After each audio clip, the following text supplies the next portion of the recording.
Feliz sábado, hermanos. Feliz sábado. Qué bendición estar aquí en la casa del Señor en este primer sábado de este año 2023.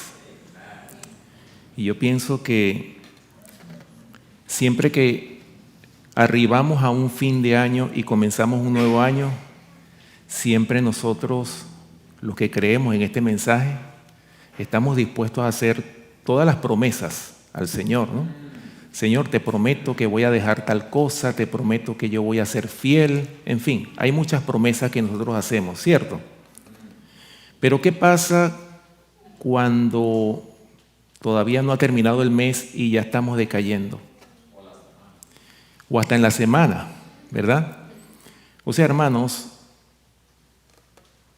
nosotros como pueblo, nosotros como individuos, necesitamos precisamente tener un carácter firme para que nosotros podamos poner en práctica todos los principios que están establecidos en la palabra de Dios. Pero ya que terminó el año pasado, es decir, el año 2022, deberíamos nosotros de reflexionar y hacernos muchas preguntas. Yo tengo aquí anotadas varias preguntas que nosotros deberíamos hacernos, y no solamente porque comience un nuevo año, sino constantemente deberíamos hacernos estas preguntas sin respuestas, o sea, de manera audible, o lo que llaman preguntas retóricas, ¿verdad? Y bueno, pudiéramos hacernos estas preguntas. ¿Qué ha tomado lugar en nuestras vidas durante el año pasado? No estamos preguntando qué ha tomado lugar en la política, en el mundo, en la iglesia, sino qué ha tomado lugar en nuestras vidas. ¿Hemos creído más en Jesús y hemos crecido en su gracia? ¿Es Jesús más real en nuestras vidas? ¿Tomamos más tiempo para estar con Él? ¿Amamos más hablar de Él, o sea, de Jesús? ¿Ha mejorado nuestro carácter? ¿Hemos logrado victoria sobre el enojo, la impaciencia, la intemperancia, las modas, la música, el entretenimiento del mundo? Cada vez despreciamos y ponemos más a un lado esas cosas, mientras que Jesús y su mensaje es más central y real en nuestras vidas. ¿Somos más mansos y humildes, más cariñosos, más serviciales, más tiernos, más compasivos, más tolerantes, más pacientes, más benévolos y bondadosos? ¿Nos asemejamos más a Jesús? ¿Qué de nuestras prioridades? ¿Qué ocupa el primer lugar en nuestras vidas y en nuestras mentes? ¿Qué es lo más importante para nosotros hoy día? ¿Qué toma nuestro tiempo? ¿En qué lo invertimos? ¿En qué usamos nuestro tiempo? Recuerden, hermanos, que del talento del tiempo es el que más se nos va a pedir cuenta. ¿Qué hemos hecho con el tiempo? Y el tiempo es lo que el enemigo de las almas es lo que más ha atacado. Yo no sé si ustedes se habrán dado cuenta, pero yo creo que hoy por hoy los afanes son mayores que años atrás. Por eso es que deberíamos de hacernos estas preguntas. ¿En qué estamos invirtiendo el tiempo? ¿Tenemos tiempo para dedicarlo al estudio de su palabra? ¿Qué influencias nos rodean? ¿De qué hemos llenado nuestra mente durante el año pasado? Bueno, dice la palabra de Dios que de la abundancia del corazón habla la boca. Ahora, cuando hablamos con otros, ¿de qué hablamos? ¿Es edificante nuestra conversación? ¿Anima, motiva, invita? Hablando de la conversación, ¿qué usamos cuando conversamos? Usamos la lengua, ¿verdad? ¿Qué dice el apóstol Santiago en Santiago capítulo 3, versículos del 8 al 10? Dice: pero ningún hombre puede domar la lengua, que es un mal que no puede ser refrenado, llena de veneno mortal. Con ella bendecimos al Dios y Padre, y con ella maldecimos a los hombres que están hechos a la semejanza de Dios. De una misma boca proceden bendición y maldición. Hermanos míos, esto no debe ser así. Por eso es que es la pregunta, ¿de qué hablamos cuando hablamos con otros? Y por eso es que la pregunta que nos debemos hacer, ¿es edificante nuestra conversación? Se supone que un cristiano en su conversación debe edificar a otros. Ese es el propósito, ese es el objetivo de ser cristianos.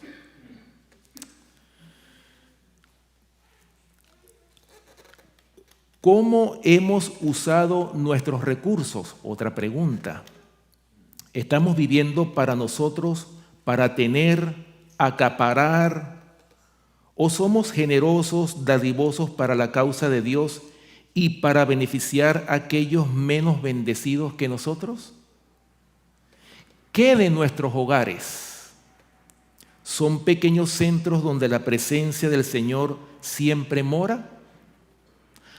¿Ama al esposo, a la esposa como Jesús amó a la iglesia? ¿Cómo es nuestra relación en los hogares? ¿Cómo es el trato de nosotros con nuestras esposas o los esposos o con nuestros hijos? ¿Cómo es el ambiente en el hogar? Porque una cosa somos en el hogar y otra cosa somos en la iglesia. ¿Ok? Otra pregunta que nos pudiéramos hacer, o sea, esto es como para que veamos cuál es el resumen del año que pasó. ¿Qué de nuestra salud? ¿Reconocemos que nuestro cuerpo es el templo del Espíritu Santo, como dice 1 Corintios capítulo 3, versículos 16 y 17? ¿Entendemos eso? ¿Entendemos que no podemos vivir para complacernos a nosotros mismos?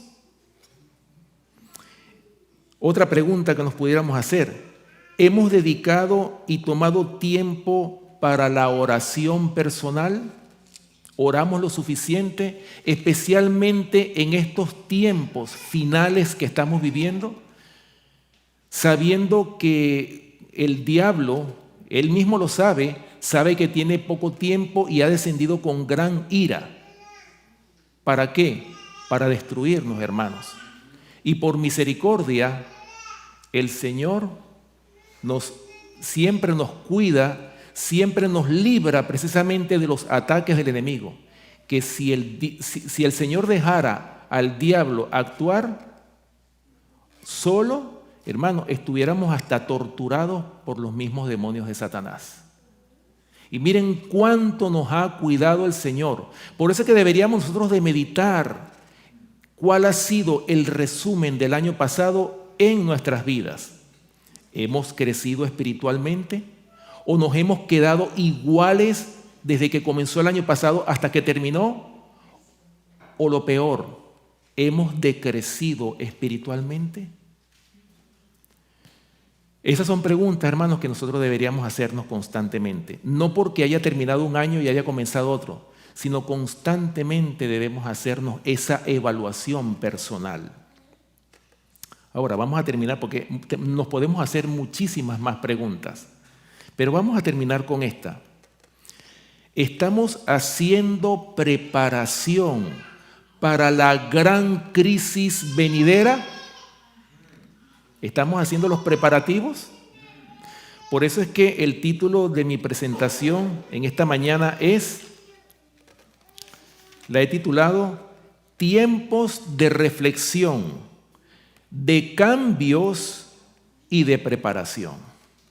Ese es el título de esta presentación en esta mañana.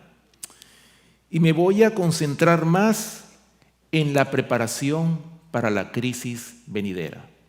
Si nosotros hemos sido un pueblo que creemos que Cristo viene pronto, y cuando vemos los acontecimientos que están ocurriendo alrededor nuestro, deberíamos estar más avisados en cuanto a lo que está sucediendo y no prepararnos por miedo, porque la mayoría, muchos quizás están saliendo de las ciudades por miedo, y el Señor no quiere eso.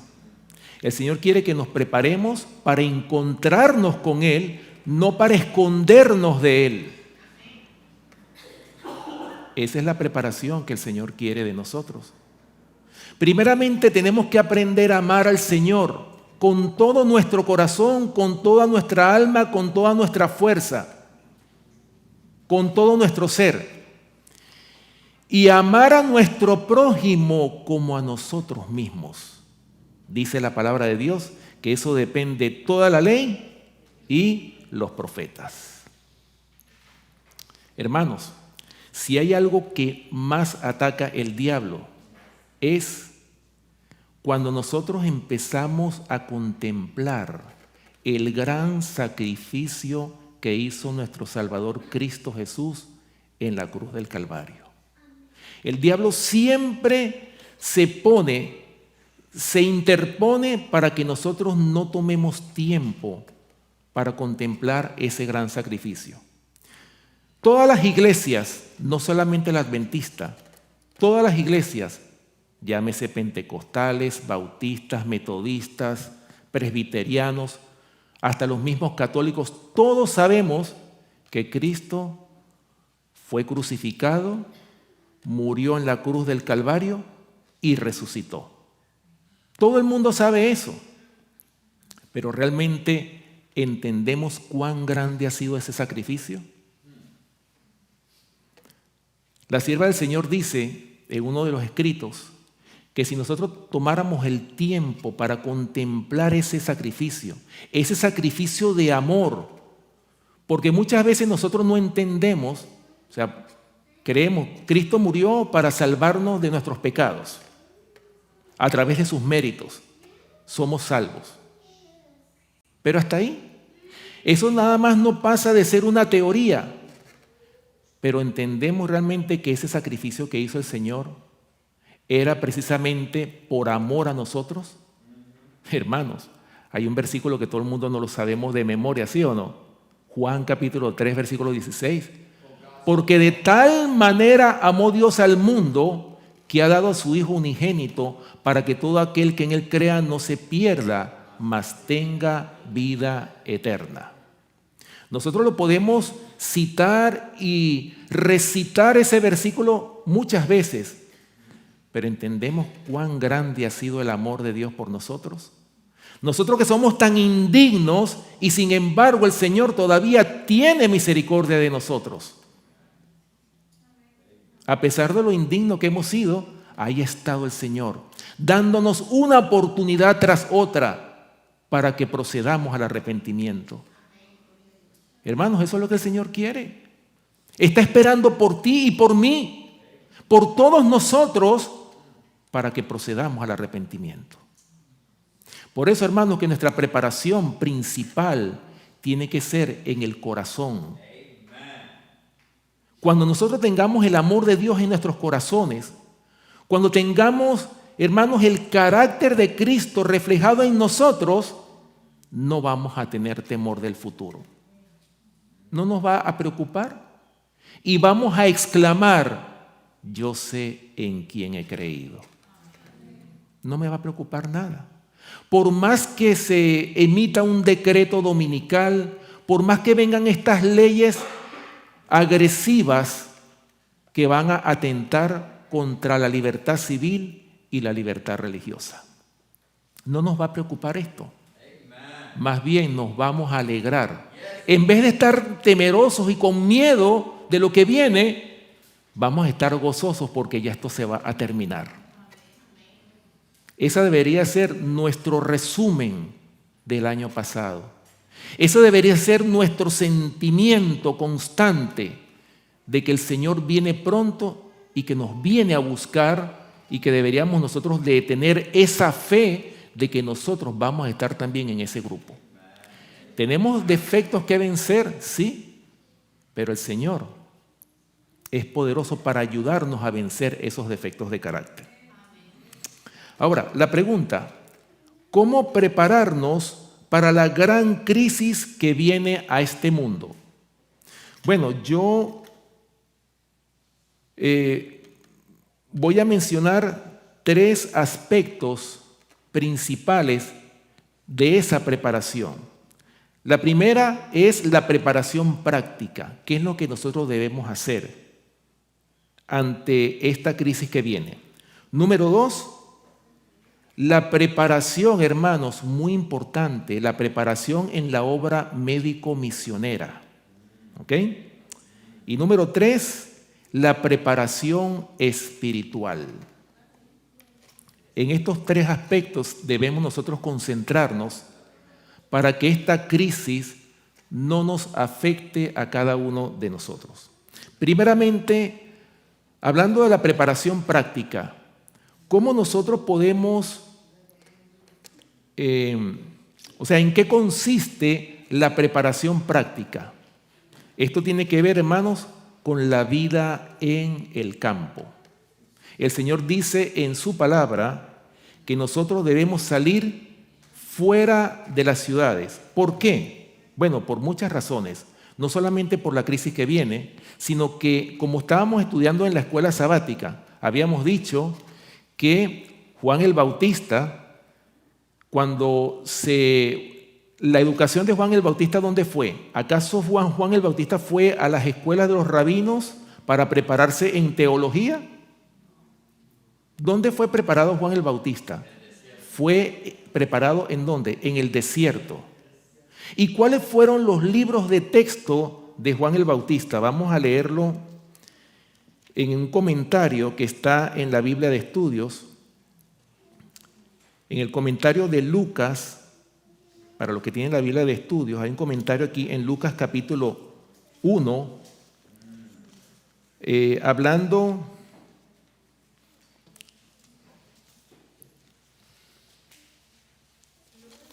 Lucas capítulo 1, comentando el versículo 80, que dice que el niño crecía y se fortalecía en espíritu y estuvo en el desierto hasta el día que se mostró a Israel. Eso dice Lucas capítulo 1, versículo 80. Ahora, el comentario de este versículo lleva como título: ninguna escuela era adecuada. Oigan este título: ninguna escuela era adecuada. ¿Para quién? Para Juan el Bautista. O sea, el precursor, el que iba a preparar el camino del Señor. Dice aquí, había una gran obra designada para el profeta Juan, pero no había ninguna escuela en la tierra a la cual pudiera asistir. Debía adquirir su conocimiento lejos de las ciudades. ¿Dónde debía adquirir su conocimiento? Lejos de las ciudades. En el desierto. Ahora escuchen cuáles eran las asignaturas de texto de Juan el Bautista. Las escrituras del Antiguo Testamento, Dios y la naturaleza que él había creado debían ser sus libros de estudio. ¿Cuáles eran los libros de estudio de Juan el Bautista? Primero, las Santas Escrituras, la comunión con Dios, y número 3, la naturaleza que él había creado, como lo dijimos en la escuela sabática, que estamos hablando, ¿verdad?, cómo al contemplar la naturaleza vemos la obra, la gloria de Dios en la naturaleza. Dice aquí, Dios estaba capacitando a Juan para su obra de preparar el camino del Señor. Su alimento era simplemente langostas y miel silvestres. Y dice aquí, las costumbres y las prácticas de los hombres no debían ser la educación de este hombre. La preocupación por lo mundano no debía afectar en nada la formación de su carácter. ¿Lo ven? Y cuán grande fue Juan el Bautista, ¿verdad? Que fue, dice, el hombre más grande nacido de mujer, que preparó el camino para el Mesías. Ese fue, digamos, la misión que tuvo Juan el Bautista. Hermanos, y de la misma manera el Señor tiene también ese libro de texto para nosotros en la naturaleza. El Señor quiere que nosotros salgamos lejos de las ciudades, no solamente por la crisis que viene, sino porque es el lugar ideal para podernos encontrar más con el Señor. Yo no digo que en el campo no vayan a haber problemas. Problemas hay y tentaciones hay en todas partes. Pero el Señor quiere que su pueblo salga fuera de las ciudades. ¿Por qué? Bueno, vamos a la lectura bíblica en Primera de Pedro, capítulo 4, versículo 7. Primera de Pedro, capítulo 4, versículo 7, lo que fue la lectura bíblica.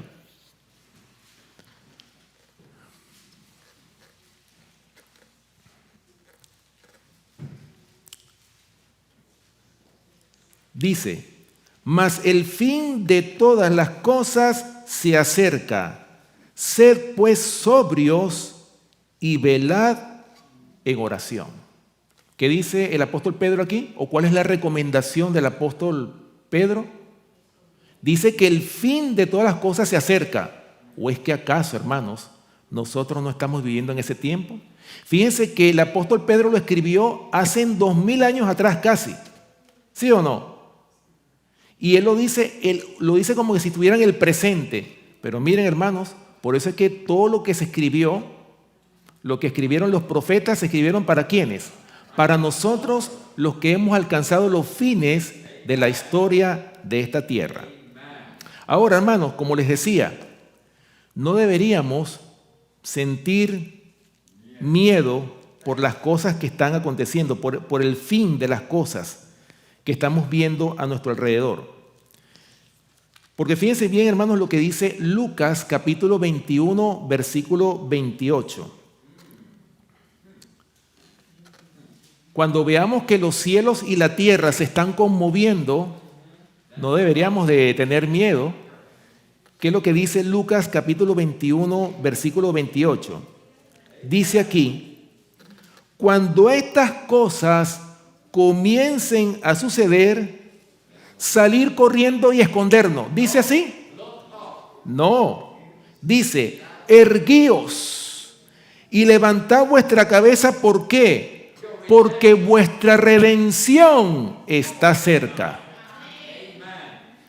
O sea, hermanos, cuando estas cosas pasen, cuando esto, que ya lo estamos viendo, los fenómenos naturales que estamos viendo, el cambio climático, que se lo están achacando es al hombre, pero el Señor es el que está conmoviendo las potestades de los cielos y la tierra. Todo esto se está conmoviendo. Y vamos a ver muchas cosas más que son señales del pronto regreso de nuestro gran Dios y Salvador Jesucristo. Apocalipsis capítulo 12. Escuchen bien, hermanos, y esto tenemos que tomarlo en cuenta. Apocalipsis capítulo 12, versículo 12. Para que ustedes vean, hermanos, el diablo tiene poco tiempo y miren lo que está haciendo el diablo porque sabe que tiene poco tiempo. Miren cómo ha descendido el diablo sobre este mundo. Apocalipsis capítulo 12, versículo 12. Dice, por lo cual, alegraos cielos y los que moráis en ellos. Sigue diciendo, ay de los moradores de la tierra y del mar, porque el diablo ha descendido a vosotros con gran ira, sabiendo que tiene poco tiempo. O sea, el diablo, a medida que se le va acortando el tiempo que pasa con el enemigo de las almas, cada vez tiene más ira porque sabe que su tiempo para engañar a este mundo se está terminando. Pero no conforme con eso, escuchen lo que dice aquí en el libro El deseado de todas las gentes, en la página 590 para los que están anotando. Aquí hay una descripción, hermanos, de la crisis la gran crisis que está por venir a este mundo. En la página 590 del deseado de toda la gente, dice así: en el mundo todo es agitación. ¿Qué es lo que está pasando en el mundo? Agitación. Todo es agitación. Y dice: las señales de los tiempos son alarmantes. Los acontecimientos venideros proyectan ya sus sombras delante de sí. Y escuchen lo que sigue diciendo, hermanos, porque esto es bien delicado. Hasta ahora el Señor nos ha cuidado, ¿sí o no? Y el miércoles hablábamos de que el Señor en su gran misericordia nos ha cuidado, siempre ha enviado a sus ángeles para que pongan una barrera en contra de los ángeles de Satanás. Porque si el Señor permitiera que el diablo actuara a rienda suelta, dice que hasta nos torturaría el cuerpo, dice la cita.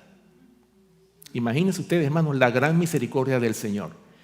Y dice aquí, escuchen lo que sigue diciendo esta cita del deseado de todas las gentes. Dice: el Espíritu de Dios se está retirando de la tierra y una calamidad sigue a otra por tierra y mar. Pareciera que la sierva del Señor estuviera viva en estos tiempos, porque esto pareciera que fuera noticia actual, ¿sí o no? Hermano, por eso es que nosotros tenemos que darle gracias a Dios por esta profeta que Dios levantó. La profeta de los últimos tiempos. Este don profético que el Señor le ha dado a su iglesia. Porque dice la palabra de Dios que sin profecía el pueblo se desenfrena. Es como la torre de control de un aeropuerto que guía los aviones. Si no fuera por la torre de control, ¿qué pasaría? Todos los aviones chocarían, se estrellarían. Un desastre, ¿sí o no?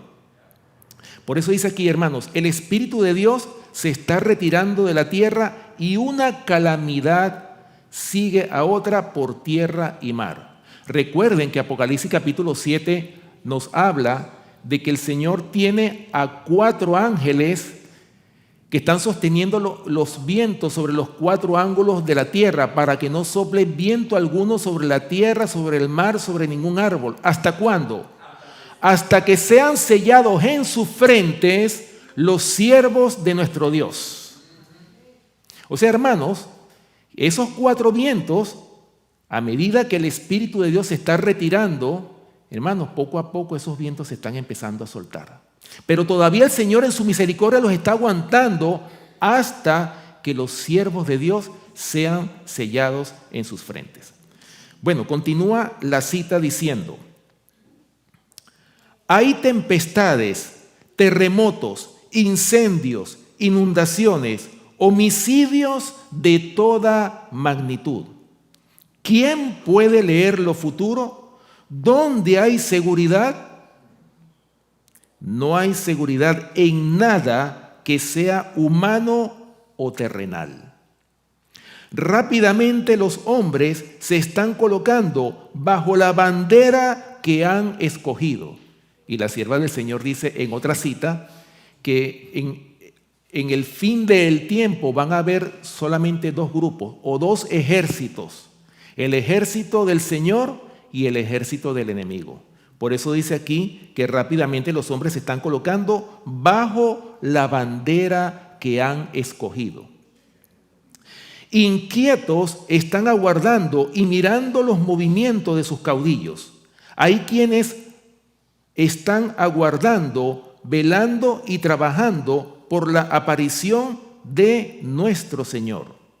Otra clase se está colocando bajo la dirección del primer gran apóstata, pocos creen, oigan esto, de todo corazón y alma que tendremos un infierno que rehuir y un cielo que ganar. O sea, pocos creen de todo corazón y alma que tenemos que, dice aquí, un infierno que rehuir y un cielo que ganar.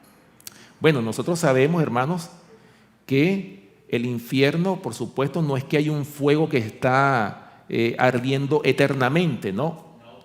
El infierno del cual habla aquí es de la muerte eterna. O sea, el Señor quiere librarte a ti y a mí, mi querido hermano, de esa muerte eterna. Por eso es que esta vida que nosotros tenemos que aprovecharla, porque es el único momento, el único tiempo que tenemos para poder alcanzar la victoria sobre el pecado y poder vencer al enemigo de las almas y poder morar con el Señor en las mansiones celestiales. Sigue diciendo, la crisis se está acercando gradual y furtivamente a nosotros. El sol brilla en los cielos y recorre su órbita acostumbrada, y los cielos continúan declarando la gloria de Dios. Los hombres siguen comiendo y bebiendo, plantando y edificando, casándose y dándose en casamiento. Los negociantes siguen comprando y vendiendo. Los hombres siguen luchando unos con otros, contendiendo por el lugar más elevado. Los amadores de placeres siguen atestando los teatros, los hipódromos, los garitos de juego. Prevalece la más intensa excitación y, sin embargo, el tiempo de gracia está llegando rápidamente a su fin y cada caso está por ser decidido para la eternidad. Hermanos, estamos viendo cómo la sierva del Señor describe esta gran crisis que está que ya empezó, pero ya cada vez se va acentuando más y más. Sigue diciendo, Satanás ve que su tiempo es corto. Ha puesto todos sus agentes a trabajar a fin de que los hombres sean engañados, seducidos, ocupados y hechizados hasta que haya terminado el tiempo de gracia y se haya cerrado para siempre la puerta de la misericordia. ¿Qué está haciendo el diablo ahora mismo? Está ocupado con todos sus agentes, ¿para qué? Para engañarnos, para seducirnos, para distraernos, inclusive porque él sabe qué es lo que más nos gusta a cada uno de nosotros. Y en eso nos entretiene con el objetivo y con el fin de que pase el tiempo de gracia, se cierre la gracia, como lo dice Jeremías capítulo 8:20. Pasó la siega, terminó el verano y nosotros no hemos sido salvos. Oh, hermano, ese versículo es bien delicado.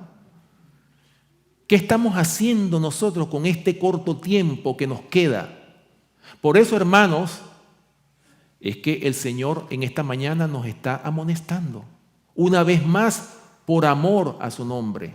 El Señor nos está llamando para que procedamos al arrepentimiento. El Señor quiere que tú y yo tengamos una experiencia con Él antes de que venga esta gran crisis sobre este mundo. Bueno, aquí en el conflicto de los siglos hay otra cita, para que ustedes vean, hermanos, que la preparación también tiene que ver con la experiencia que tengamos con el Señor. Hemos tenido esa experiencia con Él, le hemos pedido o le hemos hablado en oración al Señor, nos ha contestado el Señor, así como Abraham hablaba con el Señor. Esa es la experiencia que hoy por hoy nosotros como pueblo deberíamos de tener antes de que sea demasiado tarde. Pero antes de yo leer esta cita aquí en el conflicto de los siglos, me vino a la mente un versículo que está, que nosotros lo hemos leído muchas veces en esta iglesia. Daniel capítulo 12. Daniel capítulo 12 y vamos a leer el versículo 1. Esto es lo que caracteriza esta gran crisis que viene sobre este mundo. Daniel capítulo 12, versículo 1. Escuchen bien este versículo. En aquel tiempo, ¿cuál tiempo? Estamos hablando del tiempo final, cuando se acabe la gracia. En aquel tiempo se levantará Miguel. ¿Quién es Miguel? Cristo Jesús. Se levantará Miguel, el gran príncipe que está de parte de los hijos de tu pueblo. Y será tiempo de angustia, cual nunca fue desde que hubo gente hasta entonces. Pero en aquel tiempo será libertado tu pueblo, todos los que se hallen escritos en el libro. ¿En cuál libro? En el libro de la vida del Cordero. O sea, hermanos, dice el profeta Daniel, lo dice claramente, que en aquel tiempo se va a levantar Miguel. O sea, es decir, Cristo se va a levantar de esa intercesión que está haciendo ahora mismo en el santuario celestial, lugar santísimo, donde está intercediendo por cada uno de nosotros. Es decir, ese juicio va a llegar a su fin cuando Miguel se levante de esa intercesión. ¿Y qué va a pasar cuando Miguel se levante? Dice que habrá tiempo de angustia cual nunca ha habido desde que hubo gente hasta entonces. Pero ¿saben qué? Eso no nos debería de preocupar, porque sigue diciendo el versículo. Pero en aquel tiempo será libertado tu pueblo. ¿Quiénes son esos? Todos los que se hayan escritos en el libro de la vida del Cordero. Por eso, hermanos, es que nosotros tenemos que esforzarnos porque nuestros nombres permanezcan escritos en el libro de la vida del Cordero. Y todos los que tengan su nombre que permanezca ahí, esos son los que el Señor va a libertar en ese tiempo de angustia, cual nunca ha habido desde que hubo gente hasta entonces. Escuchen lo que dice El conflicto de los siglos en la página 680. En el título El tiempo de angustia, dice: el tiempo de angustia, cual nunca fue después que hubo gente, se iniciará pronto. ¿Qué dice ella? Se iniciará pronto. Y para entonces necesitaremos tener una experiencia que hoy por hoy no poseemos y que muchos no pueden lograr debido a su indolencia. Sucede muchas veces que los peligros que se esperan no resultan tan grandes como uno se los había imaginado, pero este no es el caso respecto de la crisis que nos espera. Y dice aquí: la imaginación más fecunda no alcanza a darse cuenta de la magnitud de tan dolorosa prueba. En aquel tiempo de tribulación, cada alma deberá sostenerse por sí sola ante Dios. ¿Lo ven? O sea, en ese tiempo no es que yo voy a sostener a mi esposa o la esposa al esposo. No, hermanos. Por eso es que la salvación es individual y cada quien tiene que trabajar por su salvación con temor y temblor. En eso deberíamos de nosotros ocupar el tiempo. Pero ¿qué pasa lamentablemente? ¿O cuál es la realidad? Oh, hermanos, el tiempo, ese tiempo precioso, ese tiempo que deberíamos dedicarlo a la preparación, se está perdiendo a veces perdemos el tiempo sin darnos cuenta. Estamos distraídos en cosas que no edifican. Y de ese tiempo el Señor nos va a pedir cuentas. Bueno, hablando de la preparación práctica, que ya nosotros hemos hablado de que el Señor quiere que su pueblo salga de las ciudades, hermanos, no es invento mío, no es que yo lo diga porque a mí se me ocurrió, pero en este libro, Eventos de los Últimos Días, que nosotros sabemos que son extractos de este libro, pero aún así hay un capítulo completo que habla de salir de las ciudades. Escuchen lo que dice aquí en la página 97, que son extractos de otros libros. En la página 97 dice lo siguiente. Escuchen lo que dice, hablando de salir de las ciudades. Dice, mi mensaje en este tiempo es salir de las ciudades, tener la seguridad de que la instrucción para nuestro pueblo es de radicarse a kilómetros de distancia de las grandes ciudades. O sea, no debemos hacer lo que hizo Lot, que Lot plantó su tienda o su casa cerca de Sodoma, y miren los resultados que eso trajo. El Señor quiere, hermanos, que nosotros estemos o nos radiquemos lejos de las ciudades. Sigue diciendo, más adelantito, el Señor llama a su pueblo a establecerse lejos de las ciudades, porque en una hora como la que no pensamos, lloverán del cielo fuego y azufre sobre ellas. O sea, hermano, esto no es capricho, esto no es que vamos a interpretarlo de una manera como para sacarle el cuerpo a esto, no. Es una instrucción que ella está dando. ¿Para qué? Bueno, nada más veámonos en lo que sucedió, nada más, para no decir la palabra, porque si no nos cierran el canal. ¿Qué pasó con esta enfermedad? Vamos a llamarla enfermedad mejor, ¿verdad? ¿Qué pasó con esta enfermedad? Hermanos, nosotros pudimos ver prácticamente, nosotros estuvimos encerrados sin poder salir de nuestras casas. Casi que nos hacen un toque de queda. En eso se convirtieron las ciudades. O sea, hermanos, nosotros deberíamos de tomar esto como para que meditemos de que así va a ser y mucho peor va a ser la crisis que está por sobrevenir a este mundo. Por eso dice aquí, su castigo será proporcional a sus pecados. Está hablando de las ciudades. Cuando una ciudad es destruida, que nuestro pueblo no considere este asunto como algo sin importancia, ni piense que puede edificarse casas en esa misma ciudad si se les ofrece una oportunidad favorable. ¿Okay? En la página 98 también dice otra cita más de otro libro del evangelismo. Fue tomada esta cita. Dice, como pueblo que guarda los mandamientos de Dios, debemos salir de las ciudades. Tal como lo hizo Enoc, debemos trabajar en las ciudades, pero no vivir en ellas. Y más adelantito sigue diciendo, hay que trabajar en favor de las ciudades desde puestos de avanzadas. Ahora, dice aquí, el mensajero de Dios dijo, ¿no serán amonestadas las ciudades? O sea, quiere decir que si nos vamos, entonces, ¿quién va a amonestar las ciudades?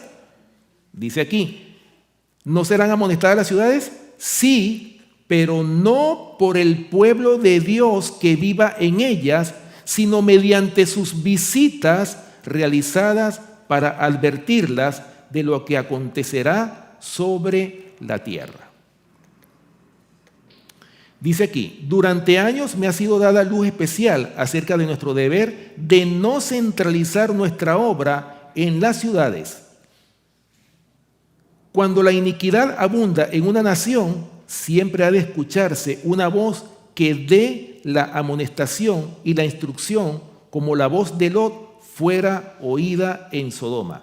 Sin embargo, Lot pudo haber preservado a su familia de muchos males si él no hubiera hecho su hogar en esa ciudad malvada y corrompida. Imagínense ustedes, eso eran en los tiempos de Lot. ¿Cómo será, hermanos, en nuestros tiempos? Ya cuando estamos viendo cómo ha crecido la homosexualidad, cómo el crimen cada vez va aumentando. Hermanos, todos estos vicios, todas estas maldades, todas estas cosas que estamos viendo, hermanos, el Señor quiere darnos un pedacito de cielo, por lo menos en el campo, en un lugar que uno pueda apartar, donde uno pueda levantar, sobre todo a los niños. Acuérdense que los primeros 3 años en la vida de un niño son esenciales, son vitales para la formación del carácter. Y por eso es que el Señor manda a su pueblo para que puedan tener los principios correctos y una educación correcta. El lugar más idóneo es fuera de las ciudades. Bueno, eso es en cuanto a la preparación práctica. También el Señor quiere, y acuérdense que van a venir leyes opresivas. Y entre esas leyes que van a venir, nosotros sabemos que viene este famoso decreto dominical, que va a ser una ley opresiva. Y es una ley que no solamente nos va a prohibir trabajar en domingo, sino que también, hermanos, nos van a prohibir la evangelización pública. Eso viene. Y de hecho ya se está levantando esta nueva religión, una religión ecuménica, y van a obligar a todos, no solamente a que respeten el domingo y violen el sábado, sino que también asistan a estos cultos, es obligatorio, para poder comprar y vender. Por eso, hermanos, es que si usted, y eso es una amenaza de parte de la bestia, como lo dice el mensaje Apocalipsis capítulo 13, dice, y hacía que todos, pequeños y grandes, ricos y pobres, se le pusiese una marca en la mano derecha o en la frente. Y dice que ninguno podrá comprar ni vender si no tiene la marca de la bestia, bien sea en la frente o en la mano derecha. Por eso, hermanos, es que hoy por hoy, y ojalá que esto lo tomemos en cuenta en este primer sábado de este nuevo año, hermanos, que tenemos que hacer preparativos. No solamente en lo práctico, sino también prepararnos, porque ya que viene esa agresión religiosa, deberíamos de prepararnos para que nosotros podamos continuar evangelizando aún en tiempos cuando se prohíba la evangelización pública. ¿Y de qué manera yo puedo seguir evangelizando? Hay una sola. Porque nosotros no vamos a poder seguir repartiendo los panfletos o visitando a la gente. La única forma de que nosotros vamos a poder visitar y poder seguir dando este mensaje es a través de la preparación en la obra médico-misionera. Y escuchen lo que dice el libro Ministerio de la Bondad en la página 142, bajo el título Preparaos mientras hay una oportunidad. Dice aquí, cuando una agresión religiosa, y escuchen la palabra que ella usa, agresión religiosa, y está hablando justamente de este decreto dominical. Cuando una agresión religiosa destruya las libertades de nuestra nación, ¿cuáles son esas libertades? Libertad civil y la libertad religiosa. Ambas van a ser agredidas. Por eso dice aquí, cuando una agresión religiosa destruya las libertades de nuestra nación, aquellos que estarán del lado de la libertad de conciencia, ¿quiénes son esos? Nosotros. Se encontrarán en una posición desfavorable. Por su propio beneficio, ellos deberían, mientras tienen oportunidad, ser más avisados en cuanto a las enfermedades, sus causas, prevención y curación. Y los que hagan eso encontrarán un campo de labor en todas partes. Habrá dolientes, abundancia de ellos, que necesitarán ayuda, no solamente entre aquellos de nuestra propia fe, sino mayormente entre los que no reconocen o los que no conocen la verdad. ¿Lo ven, hermanos? O sea que la obra médico-misionera nos va a abrir las puertas para poderle entrar a toda persona. ¿Cuántas personas no hay enfermas? ¿O cuántos no están enfermos? ¿Acaso no la mayoría de las personas no están enfermas? Siempre que usted visita a alguien o sabe de alguien, siempre usted se entera que esa persona está pasando X o Y enfermedad. Siempre hay alguien enfermo en nuestro medio. Y por eso, hermanos, es que el Señor nos ha dado estas herramientas. El mensaje adventista no es un mensaje, es un estilo de vida que el Señor quiere que nosotros adoptemos para que podamos ser espectáculo al mundo. Esa es la única forma de que nosotros podamos ser espectáculo al mundo. Sigue diciendo este libro, El Ministerio de la Bondad, en la 144 y la 145, bajo el título La obra médico-misionera en la gran crisis final.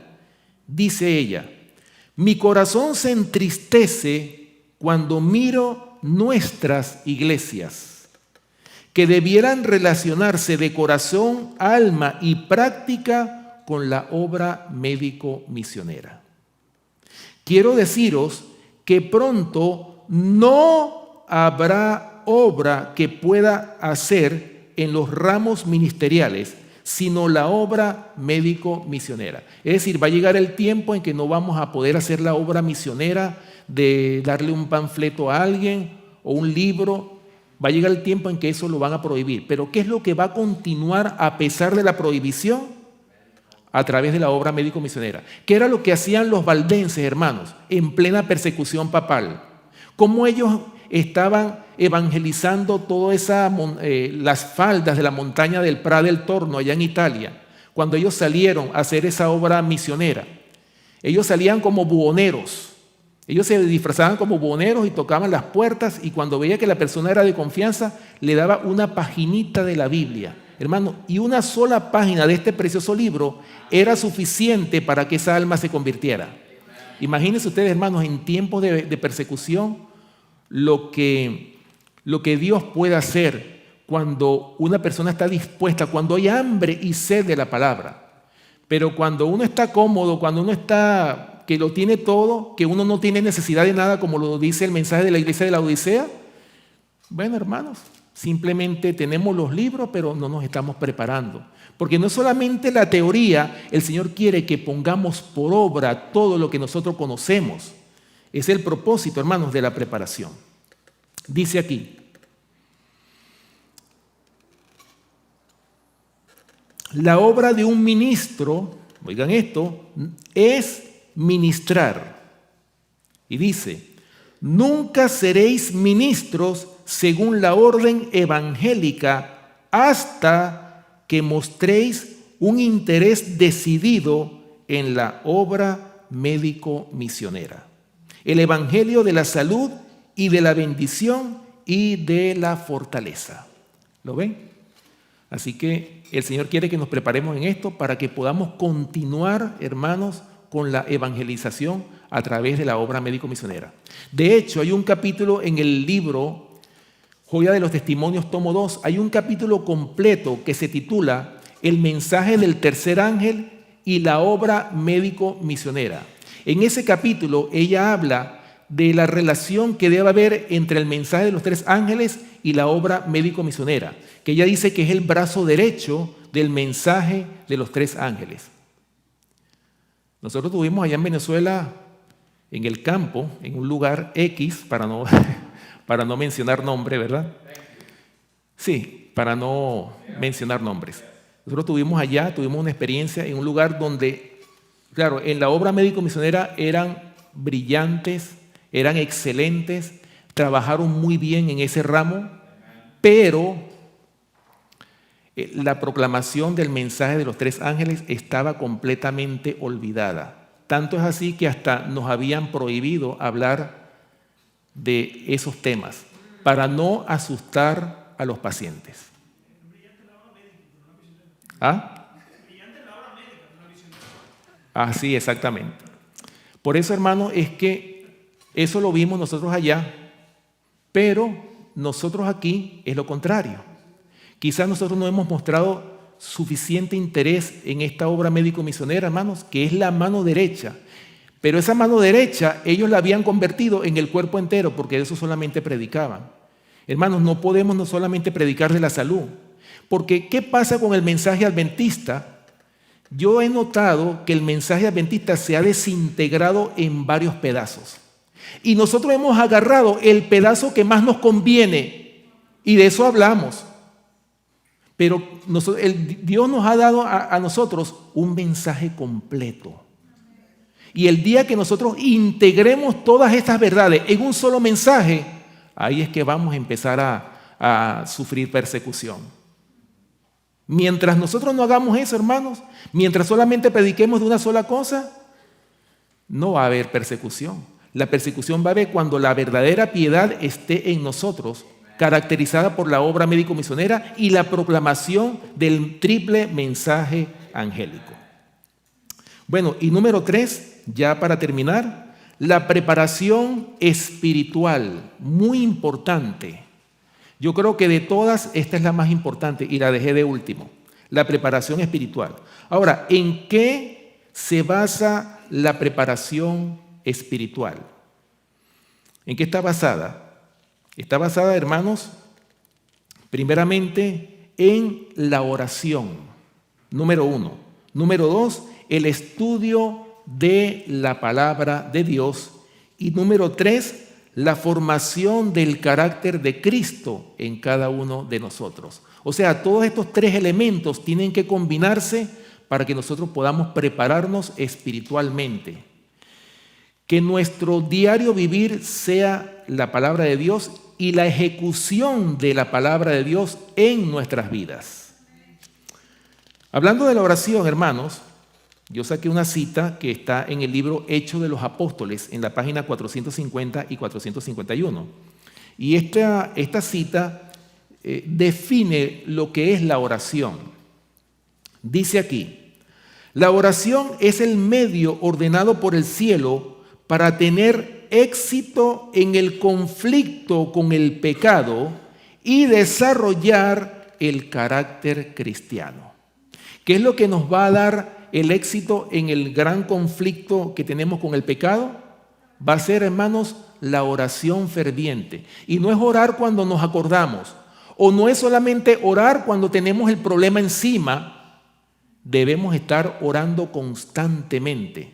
Recuerden que nosotros estamos en la etapa de expiación. Ya no es un día como el sistema típico en el Antiguo Testamento.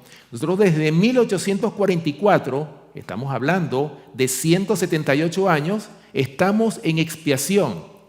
Y dice claramente que nosotros ¿qué deberíamos hacer nosotros? Deberíamos de compungir nuestras almas. Deberíamos, hermanos, de llorar por el pecado que hemos cometido.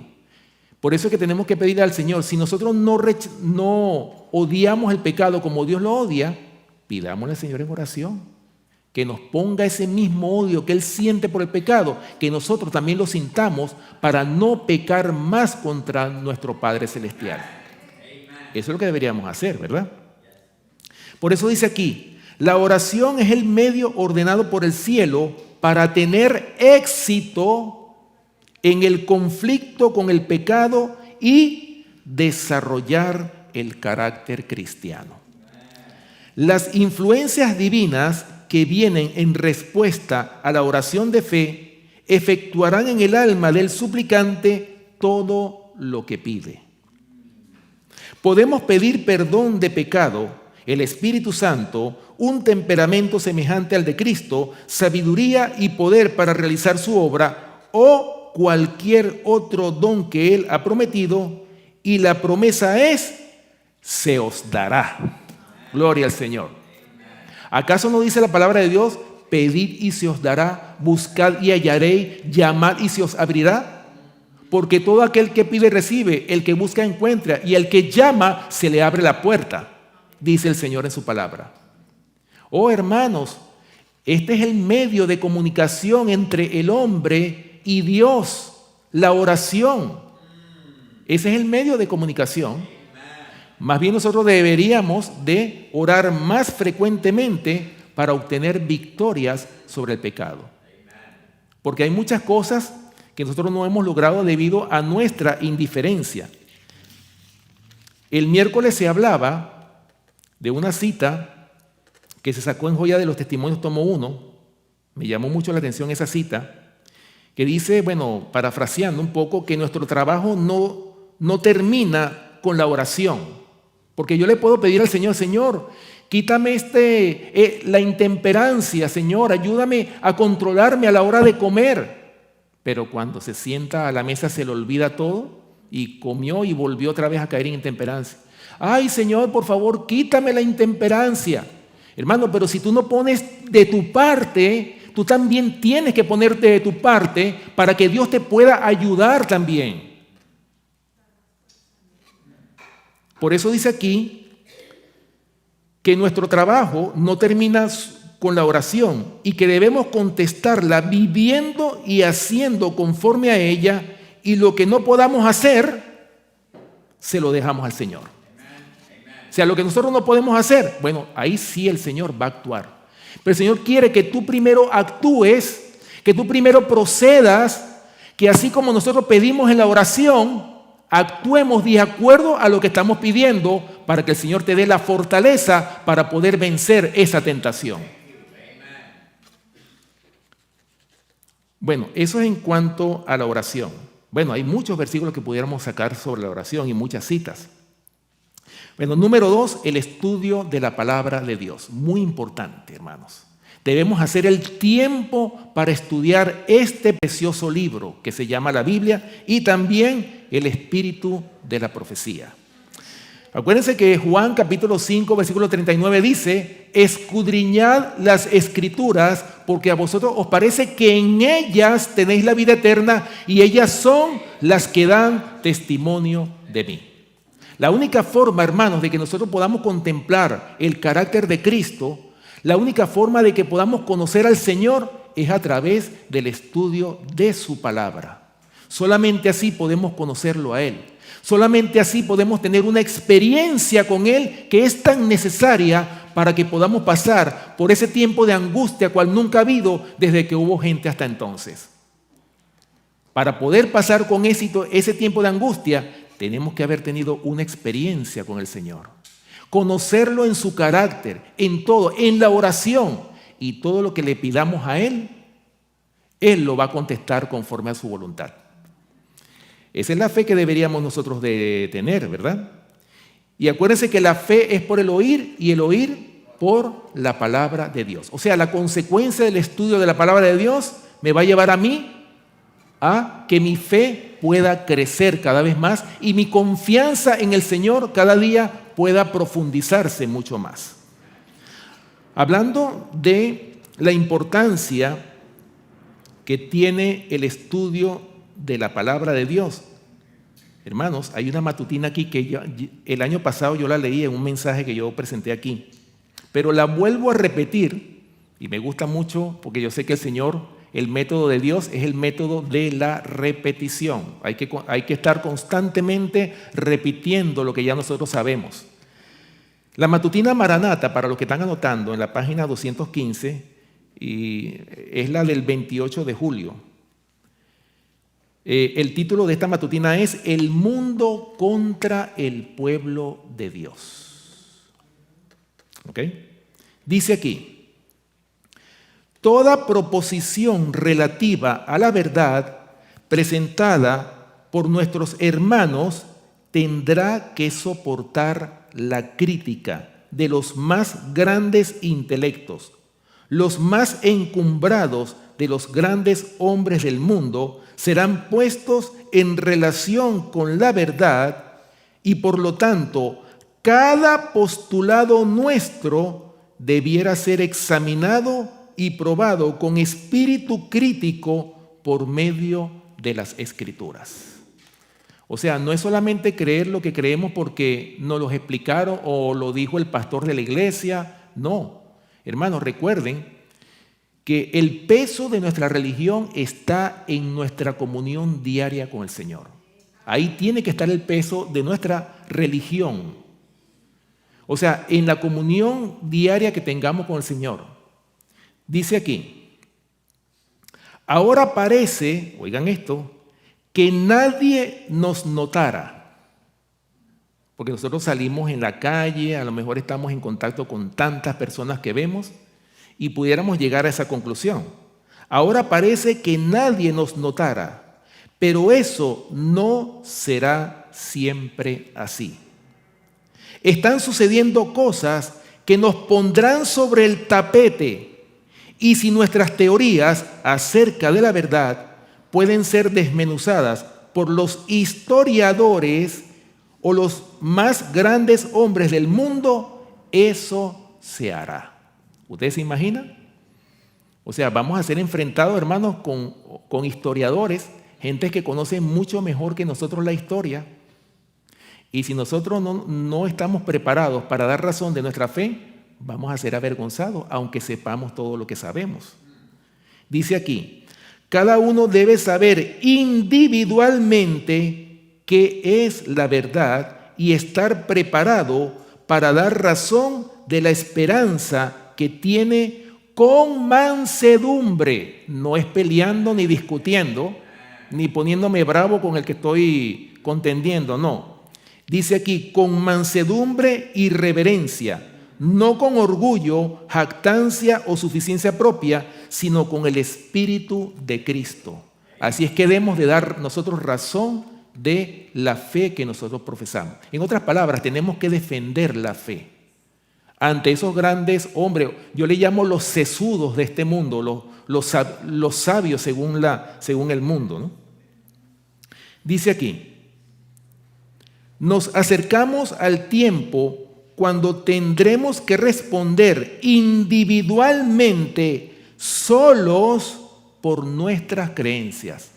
Ahí no va a estar el pastor Pérez, no va a estar el anciano, no va a estar el diácono, no va usted solito.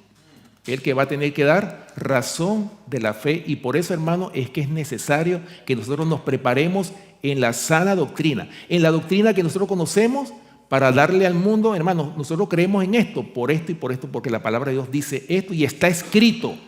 ¿Cómo contestaba el Señor? Con un escrito está. Dice, seremos atacados en todo sentido, probados hasta lo sumo.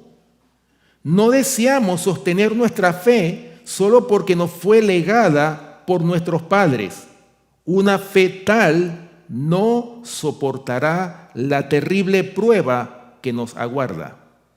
Queremos saber por qué nos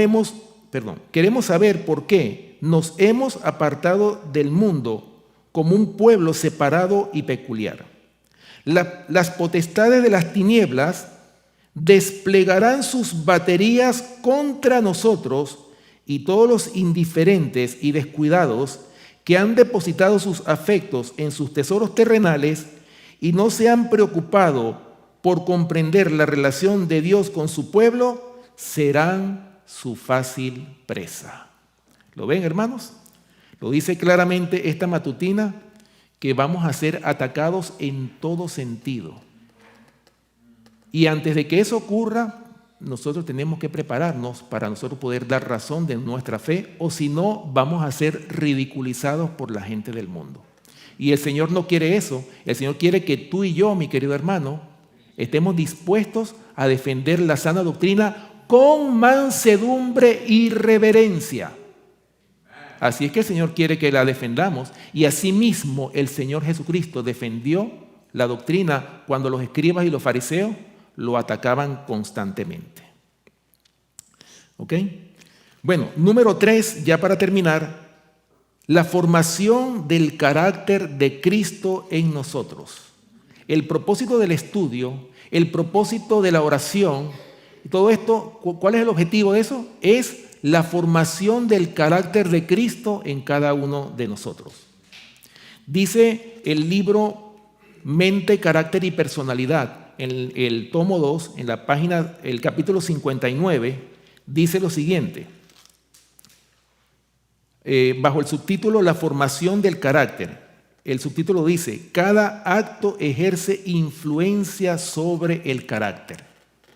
Y dice, todo acto de la vida, por poco importante que parezca, ejerce su influencia en la formación del carácter. Por eso, hermanos, que los malos hábitos, nosotros sabemos que venimos con eso del mundo, pero ¿cuál es el propósito, hermanos, de venir a este mensaje? El objetivo es que nosotros abandonemos todas esas malas prácticas, porque recuerden que el carácter, cuando nosotros definimos el carácter se define de la forma más sencilla.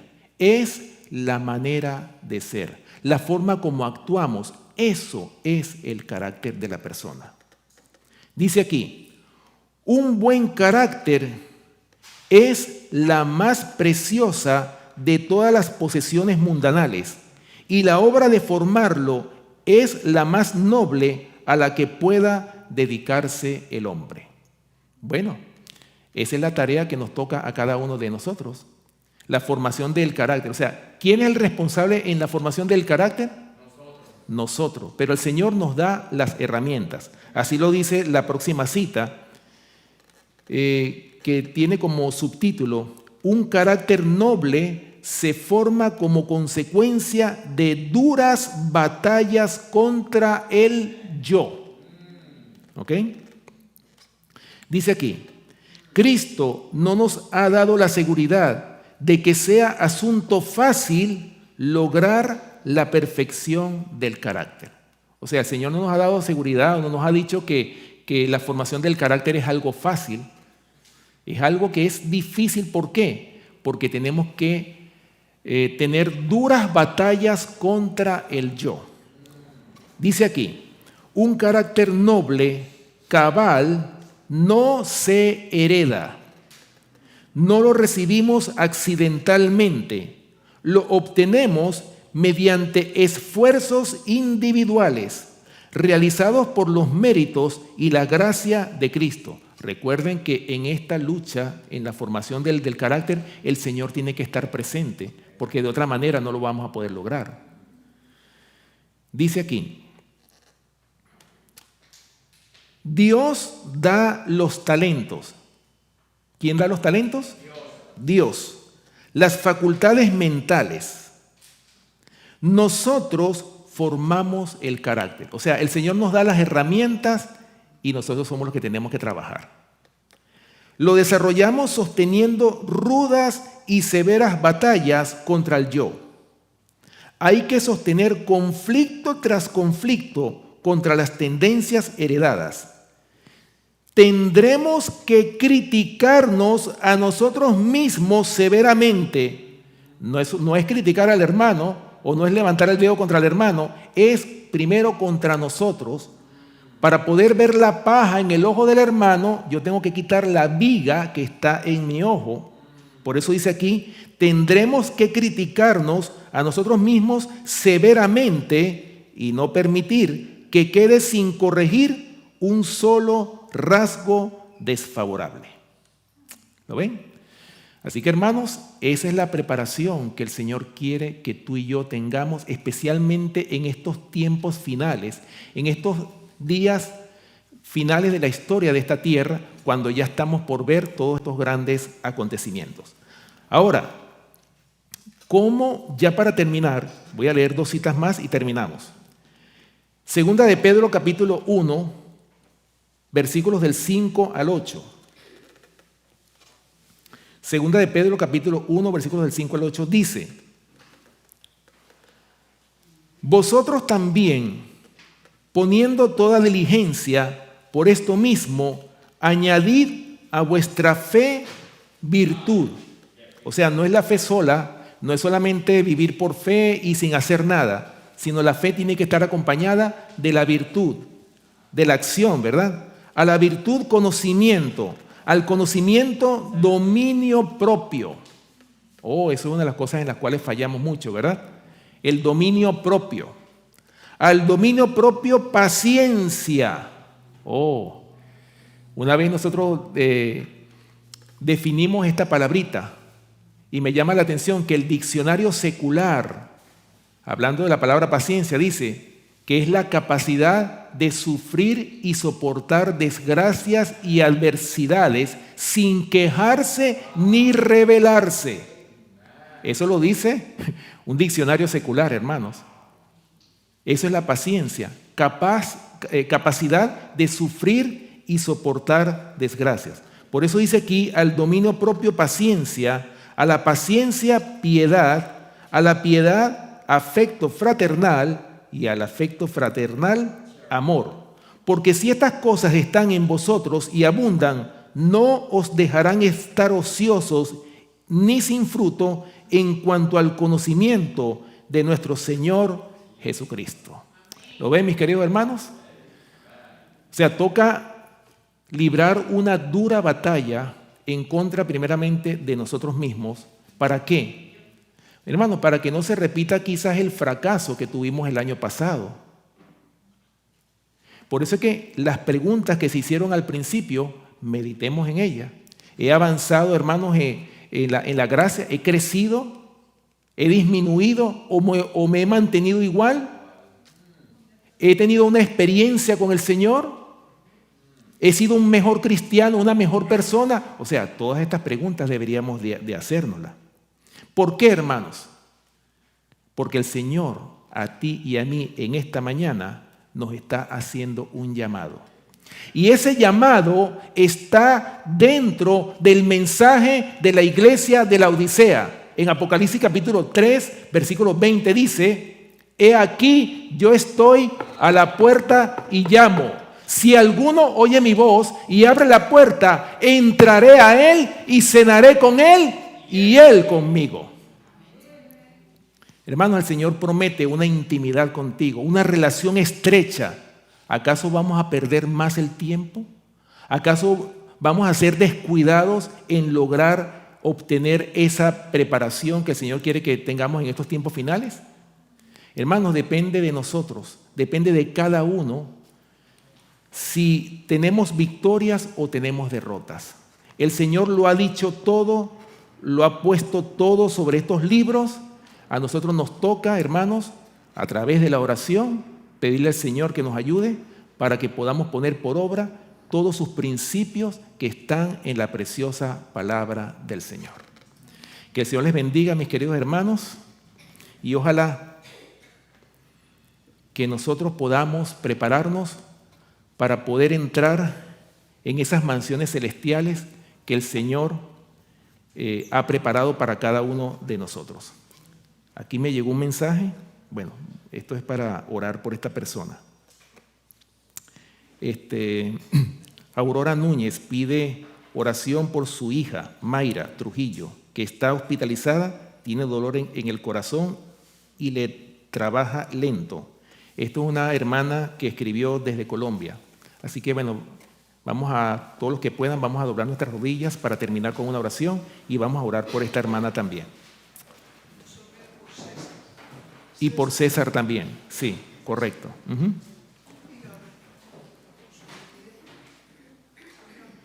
Esposa Mireya, ok, muy bien.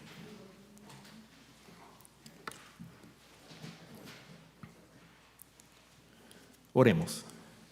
Amantísimo y bondadoso Padre que moras en los cielos, Señor, te damos gracias por tu palabra, te damos gracias por las amonestaciones, por las reprensiones, por los consejos que tú nos das en tu palabra, Señor. Gracias por esta bendición que hemos tenido nosotros, por la Biblia, por el espíritu de profecía y por todos estos consejos que encontramos en estos preciosos libros, Señor, de los cuales tú nos has hecho depositarios. Por eso te rogamos, Señor, en esta hora que tú nos ayudes a que podamos poner por obra todos estos consejos. Ayúdanos en nuestras debilidades y sobre todo, Señor, que tú nos puedas dar esa voluntad para poner en práctica tu palabra. Ayúdanos, Padre Celestial, porque somos débiles, queremos hacer cambios en nuestras vidas, ya que hemos reflexionado en todas estas preguntas. Te rogamos, Señor, que nos ayudes a hacer cambios y que nos ayudes a prepararnos para esta gran crisis que está por venir a este mundo. En esta hora te rogamos, Señor, que tú bendigas a cada familia aquí representada, que tú bendigas a esta iglesia y a todas las iglesias de este ministerio del Evangelio Eterno, como también otras iglesias de otros ministerios también que están comprometidos con esta verdad presente. Te pedimos también, Señor, por los enfermos. Hay muchas almas que están enfermas a nuestro alrededor. Te pedimos, Señor, por esta hermana que nos escribió, la hermana Aurora Núñez, que pide oración por su hija Mayra Trujillo, que está hospitalizada, que tiene dolor en el corazón y le trabaja lento. Te rogamos, Señor, que tú la ayudes. Tú eres un Dios de milagros. Tú eres un Dios que puede restaurarla. Como también te pedimos oración, te pedimos sanamiento por este vecino que tenemos nosotros, el señor César, que está enfermo, Señor. Y también por el esposo de nuestra hermana Mireya. Señor, que tú lo puedas restaurar, que tú lo puedas levantar. Para ti no hay nada imposible. Pero también sabemos que tenemos que someternos a tu voluntad. Tú sabes hasta cuándo vivimos y si es tu voluntad de extendernos la vida, tú lo vas a hacer. Para ti no hay nada imposible. En tus manos de amor nos ponemos, Señor, y acompáñanos, Señor, en este nuevo año que está comenzando. Que no sea un año más que pasa como todos los años. Que no pase o que no se repita en nosotros lo que dice este versículo, que pasó la siega y terminó el verano y nosotros no hemos sido salvos. Que eso no pase en nuestras vidas, sino más bien que procedamos, Señor, al arrepentimiento, que hagamos cambios y reformas en nuestras vidas ayudados por tu gracia, Señor. Que seas tú el que puedas hacer ese cambio en nosotros y que nosotros estemos dispuestos a actuar de acuerdo a nuestras oraciones. En esta hora te pedimos, Señor, que tú bendigas los alimentos que hemos de compartir a continuación. Y gracias, Señor, por este primer sábado del año. En tus manos ponemos todos estos proyectos, Señor, y que tú puedas bendecirnos grandemente. Que todo, Señor, que podamos continuar con esta obra de evangelización, que estos periódicos, Señor, que van a salir puedan llegar a toda nación, tribu, lengua y pueblo, y que tu palabra no regrese vacía, que pueda traer almas a los pies de nuestro gran Dios y Salvador Jesucristo. Gracias, Señor, por tu palabra, gracias por tus bendiciones, y acompáñanos, Señor, y ayúdanos, Señor, a ser reverentes, no solamente en tu día, sino que podamos reflejar tu carácter a donde quiera que vayamos. Gracias por escuchar nuestras oraciones, porque todo esto te lo pedimos y te lo rogamos, dándote las gracias en el nombre y por los méritos de nuestro amante Salvador, Cristo Jesús. Amén. Que el Señor les bendiga, mis queridos hermanos.